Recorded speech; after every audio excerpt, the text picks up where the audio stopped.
Yeah. Y'all know what it is. Get to the floor, what you waiting for? 'Cause we about to be straight to the top. Been waiting so long, and now it's my time to show 'em all that it's not a game. I don't care what I'm looking like, I just gotta show you that I'm not going nowhere. If you about it, I don't doubt it. Show me that you're showing up about it, about it.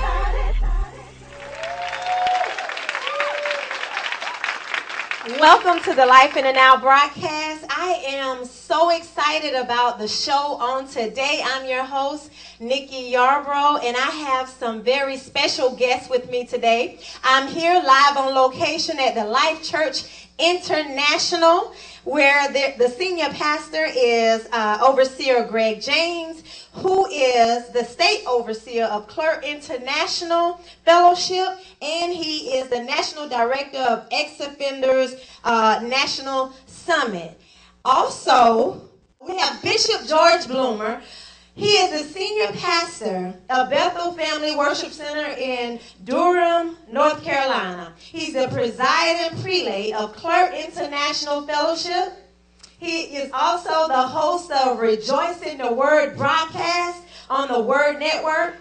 He's also a dynamic author and a leader in national prison reform. Give them a hand clap of praise. Let's welcome them to the Life in the Now broadcast. I am elated. I am so excited just to have y'all. Thank you so much, Bishop and Overseer. Thank you so much. Thank y'all so much. We are talking about, is it re-entry or return? Now, I've been in prison ministry for a little over a year now, and I'm still learning, and there's a lot that I have to learn, and I haven't been on the other side, but I think where I relate to the ladies, because I'm majority in the women's prison, I relate to them because I'm a mother, I'm a daughter, you know, and they have kids out here, they have grandkids that are out that they've been separated from for a while, and my heart goes out. So I went in one time just to volunteer, and a year later I'm still going at it, and I'm very passionate about it. And there's so much more that I want to learn, and I've been speaking with Pastor James about just re-entry, and I'm asking him a lot of questions, and I hope I'm not bugging him, but I just want to know, how can I be more effective as a volunteer in the prison system? So we're talking about re-entry or return. Is the system designed to help the men and women that are being released to re-enter society successfully or return back to prison? The system is designed to get the people to return back to the prison system. Wow. And why wouldn't they do that? Anyone that is in business to do business. And so prison is a business that is designed to do business. Right. And so when you go into prison is designed to make sure that you come back. If the state is paying $58,000 a year per prisoner, and you had 6,000 prisoners in your prison, 6 times $56,000, and people are leaving the prison in order to keep your budget together, and most prisons are privatized, which means that prisons are owned by families. Wow. You have some state facilities, but most prisons are owned by families. I mean, and just like I like to add to that, Bishop, as well, when you talk about re-entry, you have to look at the whole scope of it. There is a reality to it, and the reality is that things are not as they appear. Right. Both you and I know, because we've had the experience of being incarcerated. So we know that once you leave from behind the prison walls, there are expectations that you have that sometimes are unreachable, simply because you find many men and women who are there who have made unrealistic goals. And therefore, with what we're dealing with now, coming out of prison, you're faced with release, but there's no access. And when there's no access, what happens is you return back to a place that's going to give you access.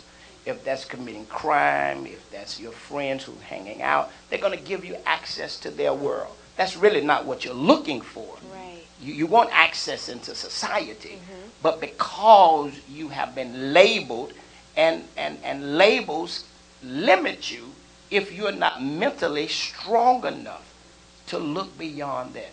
So to say reentry or return, it's a statement that says there is a revolving door that allows you to re-enter, but that revolving door also allows you to return because of the barriers that you face. And see, he said that labels limit you. Okay. See, I don't see labels as a limit. I see labels as promotion. That's what I see. And that's why there's a label on this bottle and a label on everything that is around. And so, so what you say, how you look at it? Yeah. Well, the reason why they call you a prisoner is because they want to promote you as a prisoner. Wow. And the reason why they say you are free is because they want to promote you as being free. Yes, labels can limit you to your water, and you will remain water until you put a lemon in it, it becomes lemonade. Yes. But you start off as water. So when I think the first part of what we're discussing is what I say to my sons and daughters in ministry that I always think in terms of Scripture. My mindset flows in terms of Scripture. So when a person says to me they have a prison ministry, the first thing that hits my mind is to ask them a question. Have you ever been to prison? Wow. And the average person who has a prison ministry never been to prison. Right, right. Which means they don't have a prison ministry. They have a heart for go. prison ministry. Thanks. Which makes them a surrogate. Puts them in the position of being an intercessor. More people are helped by intercessors than they are helped by people who are actually in prison. The folks who are in prison that we know ain't doing what we're doing. Right. They're trying to forget it. They're not going to tell you their testimony. You'd have to become intimate with them to even find out whether they even had a past. Right. Okay? Because they understand the promotion of labels. And if I can't handle my advertisement, then I have to change my label. Wow. Bishop, that's awesome. That is so true. And that's why I said earlier that I have a heart for it, because I didn't ask for it, you know. But I really do enjoy it. Yes. But when you said about the label, what do you enjoy about prison ministry? I enjoy seeing the faces of people who want to change, who want to, you know, when I go in, I'm not going in there just to preach out of this word. My whole life is going to preach to them. You know, what I wear preaches to them, because they want to know, okay, what's the hottest fashion now? How you know, hair. They talk to me about all of this stuff. And their reason for talking to you about those things you would believe is what?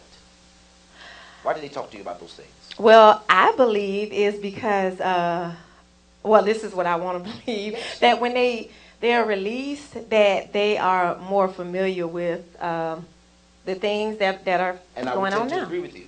Prison is a time capsule. So if you went into prison January the 5th, 1972, and you get out of prison 2012, when you get out of prison in 2012, it's still 1972 to you. Yes. When you go into prison, every single thing stops. Wow. And when you come out of prison, you have to reposition, readjust, rethink, renew your mind to every single thing that's going on. So you have a few people who are in prison, as they're nearing their time to come out, they're seeing people come into the system, and so when they came in, women were wearing a bun. Right. When they came in, there was no weave.